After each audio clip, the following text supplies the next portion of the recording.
아비투스 파트 3.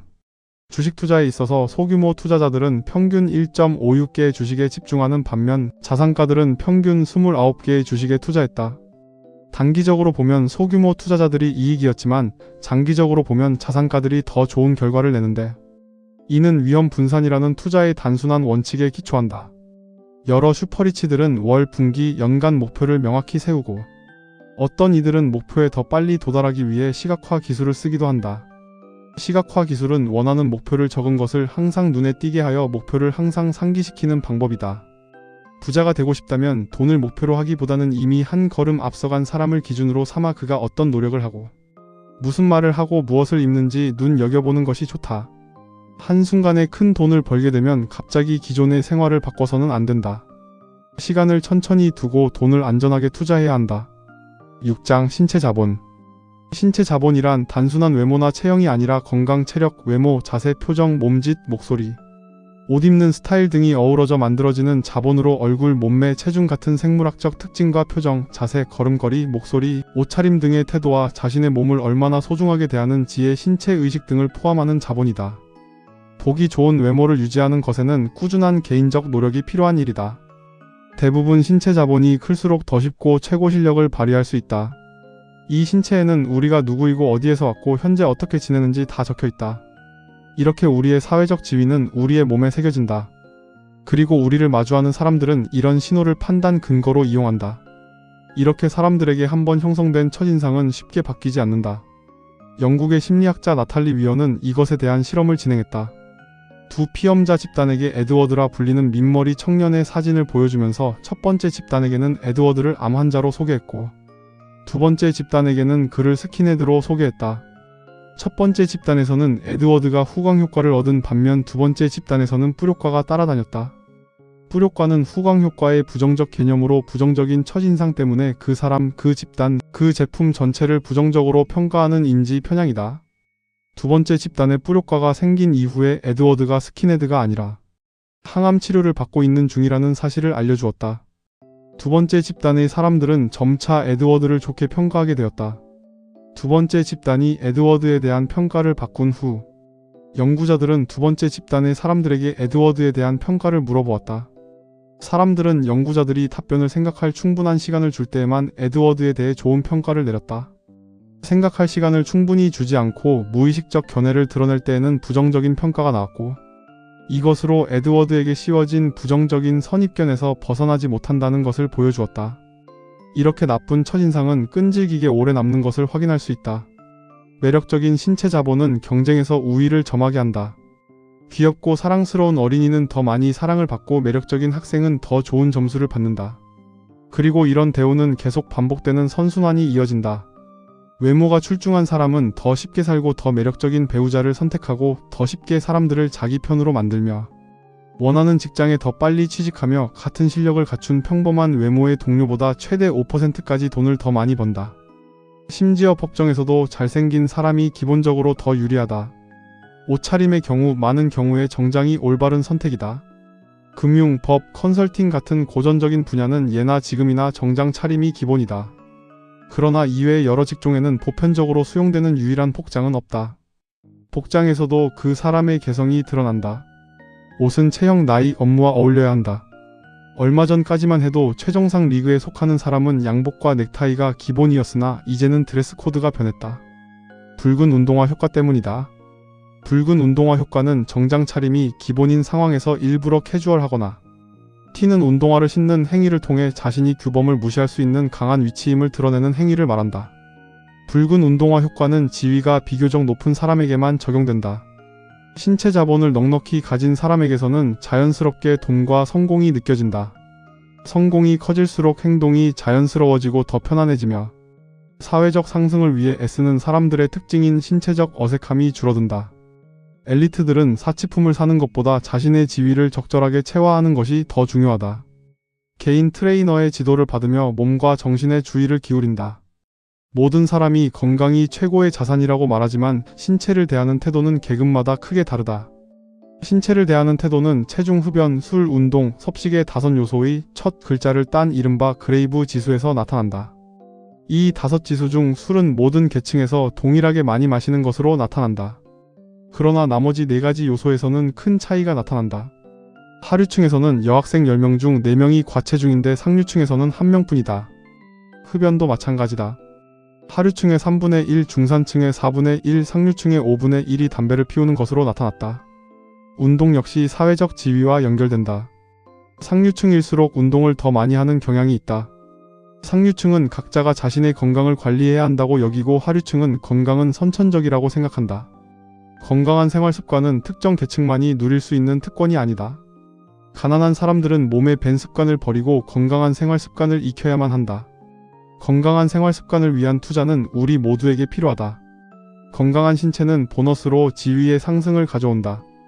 건강한 신체가 개성과 사회적 성공을 외부에 알린다. 부자들이 중년이 되면 자연스럽고 우아한 외모가 진짜 차별점이 된다. 중산층 이상에서는 운동, 건강한 정신, 노화를 대하는 여유로운 태도가 중시된다. 대를 이은 엘리트들은 우아함과 고유한 스타일로 자신을 돋보이게 한다. 진정한 탁월함은 완벽한 관리와 애쓰지 않는 편안함에서 드러난다. 스포츠와 상류층. 독일의 30대 상장 기업의 보스들은 100명 중 10명이 마라톤을 완주한다. 스포츠에 열정적인 최고 경영자가 경영하는 기업은 몸에 신경을 쓰지 않는 사장이 경영하는 기업들보다 평균적으로 약 5에서 10% 더 가치가 높다. 스포츠에서 자신과 싸워 이기는 사람은 다른 일에서도 높은 성과를 올린다. 마라톤과 같은 기록 스포츠는 건강과 동시에 개성을 형성하기 때문에 상류층에게 매우 매력적이다. 불을 연구하는 라이너 치텔만의 슈퍼리치 인터뷰에서 응답자의 절반 이상이 젊었을 때 기록 스포츠를 했다고 답했다. 그들은 스포츠를 통해 자신의 한계를 뛰어넘고 위험을 무릅쓰고 역경을 딛고 끈기 있게 지속하는 법을 배운다. 기록 스포츠는 이런 아비투스를 효과적으로 형성하게 해준다. 신체 자본에 쏟는 투자는 보람을 준다. 잘 관리된 몸과 외모는 만족감과 실력 그리고 사회적 명성도 높인다. 상류층에서는 자녀의 81%가 전문가의 지도를 받아 스포츠를 훈련하고 대회에 참가한다. 상위 중산층에서는 69%, 중위 중산층에서는 56%, 하류층에서는 단 32%만이 클럽에서 정기적으로 훈련을 한다. 7장 언어 자본. 언어 자본이란 단순히 어휘력 이상으로 유창한 언변, 다양한 관점에서 주제를 구체적, 객관적으로 설명하는 능력, 그리고 상황에 맞는 표현 형식을 의미한다. 1912년에 버나드 쇼는 연극 피그말리온의 극본을 썼다. 1956년에 작곡가 프레데릭 레벤은 이 연극을 원작으로 한 뮤지컬 마이 페어 레이디를 위해 음악을 만들었다. 내용은 이러하다.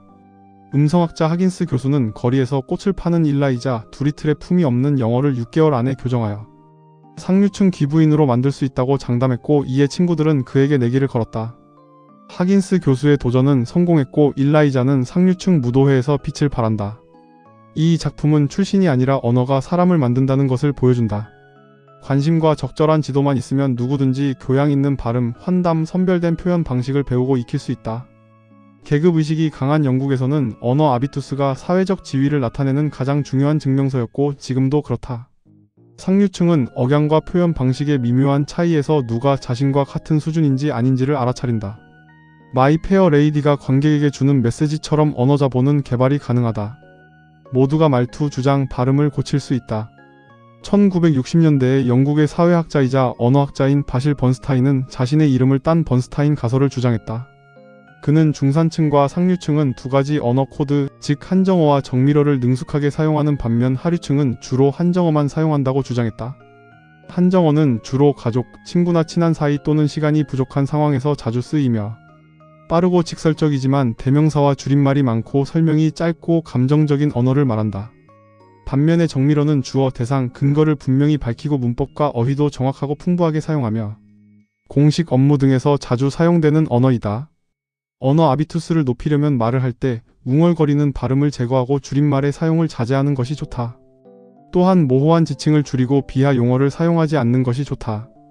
길고 장황한 설명을 자제하고 올바른 문법을 지키는 것이 좋다. 상류층 자녀는 명성을 가장 많이 좌우하는 언어 아비투스를 집에서 가족 식탁에서 습득한다. 상류층 수사학은 구별짓기와 사회적 우월성을 드러내는 것이 목표다.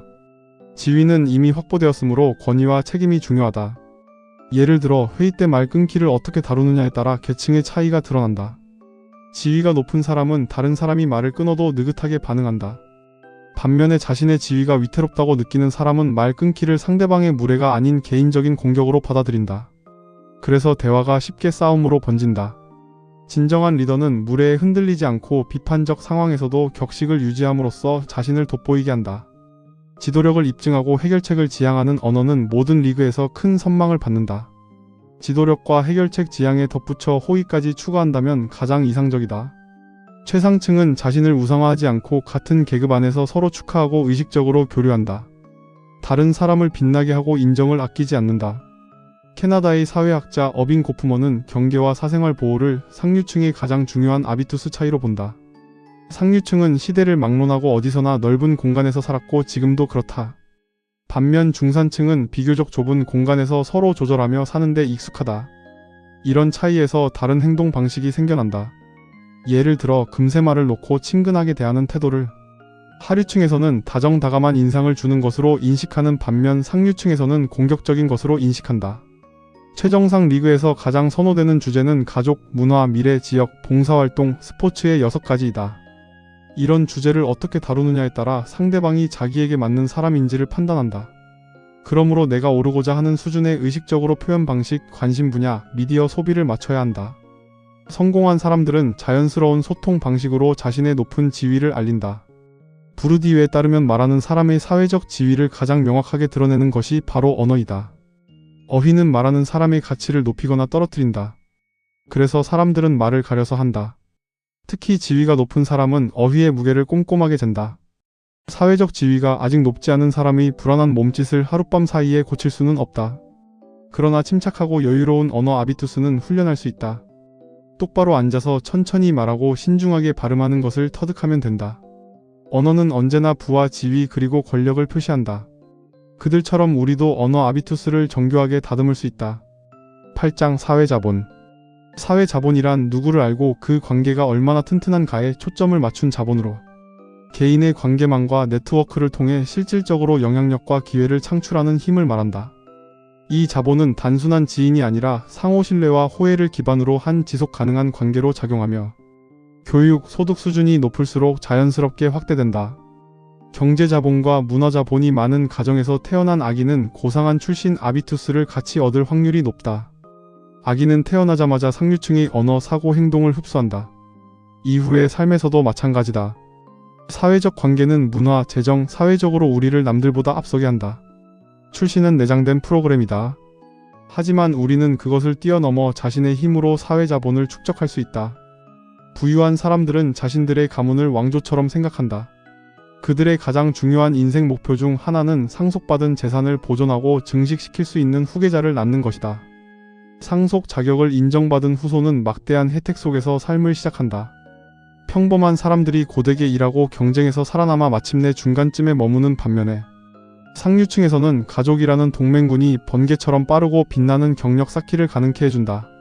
그렇게 그들은 모든 일에서 두각을 나타내게 되며 그래서 그들은 스스로 실력자라고 느끼게 된다. 모두가 출신 아비투스를 뛰어넘을 수 있다. 그러나 단 한 가지만은 할 수 없다. 하류층과 중산층은 상류층 가정에서 태어난 또래와 같은 사회자본을 가질 수 없다. 계급 상승자라는 낙인은 결코 완전히 지워지지 않는다. 계급 상승자는 인정과 재확인이라는 온실 속에 살지 않기 때문에 다양성의 시대가 특별히 요구하는 역량, 즉 다양한 방향으로 생각하고 파괴를 생산적으로 바꾸고 대립물을 하나로 통합하는 능력을 개발한다. 아비투스를 원하는 방향으로 조종하려면 그 목표가 되는 환경에 푹 잠기면 된다. 그러나 같은 계급의 누군가가 더 높은 계급으로 올라가려 할 때 대부분의 주변인들은 그것을 반기지 않는다. 이들의 이런 태도를 크랩 멘틸리티라고 여기면 이런 익숙한 환경에 대한 미련을 버릴 수 있다. 자신이 몸 담고 싶은 곳에 이미 도달한 사람들과 접촉하는 것으로 사회, 문화적 환경을 확장하기가 더 쉬워진다. 닮고 싶은 사람과 알고만 지내더라도 그들이 우리에게 새로운 세계를 열어주고 모범적인 행동 방식을 전수한다.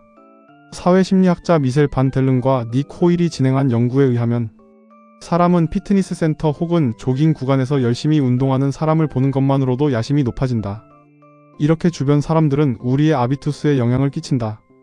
우리는 특별히 애쓰지 않아도 전염되듯이 영향을 받는다. 주변의 행동을 몸으로 흉내내지 않고 뇌에 등록만 해도 이런 행동을 담당하는 뉴런이 활성화된다. 자연은 이런 모방을 통해서 사회적 응집력을 보장했다. 그러므로 영감을 주는 환경에 머물면서 그곳의 일방적인 관습과 의견을 가치 판단 없이 흡수하는 것이면 충분하다. 위로 올라가는 길은 모두에게 열려있고 우리는 높은 곳에 오를 수 있다. 위로 올라가게 되면 새로운 환경이 불안감을 준다. 부유함과 전문성만으로는 새로운 환경에서 인정받기 어렵다. 신참으로 새로운 곳에 가면 폐쇄적인 규칙부터 맞닥뜨리게 된다. 능력이 훌륭하다고 해도 처음에는 자신을 증명해내야 한다. 이미 그곳에 속한 사람들이 규칙을 정한다. 그들은 우월한 격식으로 기득권 지위를 지속하려 한다. 그들은 우회적인 여러 질문들로 나를 파악하려고 한다. 이들은 이런 특권을 누릴 자격이 없는 사람에게 이것을 빼앗길까 두려워한다. 또한 적당한 거리두기에 그들은 익숙하다. 신참이 이런 것들을 이해하는 데는 시간이 걸린다. 또한 자신의 아비투스를 그들과 맞추는 데는 더 오랜 시간이 걸린다. 결국 위로 올라가 그들의 일부가 되려면 그들의 수준에 맞는 품이 있는 회원임을 증명해야만 한다. 조급해하지 말고 여유를 가지고 그곳의 관례에 천천히 적응해야 한다. 스스로를 엘리트라고 느끼는 집단일수록 적응을 중시하고 집단의 규칙에 순응하지 않는 자세를 더 엄하게 배제한다. 그리고 그 집단에 속할 자격을 인정받게 되면 그 후로는 규칙을 어기는 것이 용서가 된다. 일당, 패거리 또는 네트워크나 동맹 혹은 커뮤니티로 불리는 집단은 소수의 내부자에게 특혜를 주고 외부자를 배제한다. 외부자가 보기에는 이런 특혜가 불공정해 보이지만 내부자의 눈에는 이런 특혜가 집단의 자원을 보존하는 아주 합리적인 방법으로 여겨진다. 도덕적 엄격함은 주로 중상위 중산층의 아비투스다. 소속과 끈끈한 연결을 원하는 사람은 그에 합당한 투자를 해야 한다. 관리를 하지 않으면 관계는 사라진다. 사회 자본을 보존하고 싶다면 꾸준히 돌봐야 한다. 인류로 통하는 사람들과 영향력이 큰 상류층이 사회자본 관리의 필요성을 더 잘 안다. 그들은 사회적 소속을 만들고 관리하는 데 더 많은 시간을 쓴다. 인맥에 어떤 가치가 있는지 잘 알기 때문에 그들은 네트워크의 표면적 형식을 넘어 동맹을 만들고 관계를 돌본다. 능력주의에 대한 믿음은 존중할 만하다. 그러나 사람들 사이에서 진정한 동료로 인식되고 싶다면 자산 포트폴리오에 쏟는 정성만큼 사회 자본에도 정성을 쏟아야 한다. 연락처의 개수보다 같은 야망과 가치관을 공유하는 커뮤니티의 질이 더 중요하다. 커뮤니티 구축은 직접적으로 도움이 되기보다는 간접적으로 그 가치가 드러나는 경우가 많다. 사회 자본에서 마지막에 어떤 열매가 맛있게 익을지 예측하는 것은 불가능하다. 아무것도 하지 않으면 아무 일도 일어나지 않는다. 무언가를 수확하려면 무언가를 뿌려야 한다. 멘토. 상류층 자녀들은 유년기부터 후원과 지지를 아끼지 않는 동행자에 둘러싸인다. 반면에 하류층의 자녀들은 모범적인 조언자와 롤모델을 갖는 경우가 훨씬 드물다. 그 차이가 인생에 큰 영향을 미친다. 오스트리아의 사회학자 요한나 호프바우어는 가족을 통해 가지게 된 관계망을 연구했다. 연구에 따르면 상류층의 높은 잠재력은 부모, 형제를 통해 갖게 된 관계망에서 나오는 것으로 밝혀졌다. 가족이 아니었으면 그런 관계망을 구축하기는 어려웠을 것이다. 사회 자본이 적은 가정에서 성장한 사람은 길을 열어줄 관계망을 스스로 만들어야 한다. 여러 방법을 통해 멘토가 되어줄 사람을 만들 수 있다. 젊은 전문직 종사자는 보수적이고 시간을 많이 투자해야 하는 사교 클럽의 회원 자격에는 그다지 관심을 두지 않는다. 그러나 설령 사교 클럽이 직접적으로 이익을 주지는 않는다 해도 사회 자본은 직접적 이익을 확대시켜준다. 경제, 학문, 문화, 정치계의 최고 권위자들과의 정기적인 교류는 친분을 쌓으며 영감과 안정을 주고받으며 다각적이고 우수한 지식을 얻을 수 있는 방법이다. 권력, 지위, 가시성. 지위, 권력, 가시성의 세 가지 모두를 최고 수준으로 가진 사람이 최고의 사회 자본을 가진다. 여기서 가시성이란 유명도와 비슷한 개념으로 많은 팔로워를 가진 인플루언서는 높은 가시성을 가진다. 많은 사람에게 눈에 띄는 것을 말한다. 위로 도약하려면 관계를 만들어라. 일반적인 사물 지위 상징은 돈만 있으면 누구나 가질 수 있다. 그러나 빛나는 인맥은 저절로 생겨나거나 얻을 수 있는 것이 아니다. 교육 수준과 소득 수준이 높을수록 사회적 관계망이 넓고 중요해진다. 상류층의 기업가와 지도층 인사들은 이를 위해 중산층보다 시간과 돈을 여기에 더 많이 투자한다. 관계망은 잦은 접촉, 가치 인정, 공동의 경험을 토대로 생긴다. 최정상 리그에 새로 들어간 신입의 경우에는 더 열심히 하려는 경향이 있는데 이럴 때는 오히려 애쓰지 않고 여유로운 모습이 자신을 증명하는 데 유리하다. 큰 야망은 아비투스의 명확한 변화를 요구한다. 정신, 문화, 지식, 돈, 신체, 언어, 관계의 7가지 자본을 많이 가질수록 큰 야망을 실현하기가 더 쉬워진다. 이렇게 우리는 우리의 품격을 향상시킬 수 있는 7가지 자본을 살펴보았다. 현재의 나를 뛰어넘어 위로 도약하고자 한다면 반드시 이 7가지 자본에 대해 주의를 기울일 필요가 있다. 상류층으로의 이동을 위해서가 아니라 자신의 품격을 향상시키는데도 이 책은 상당히 도움이 되는 조언을 구할 수 있는 책이다.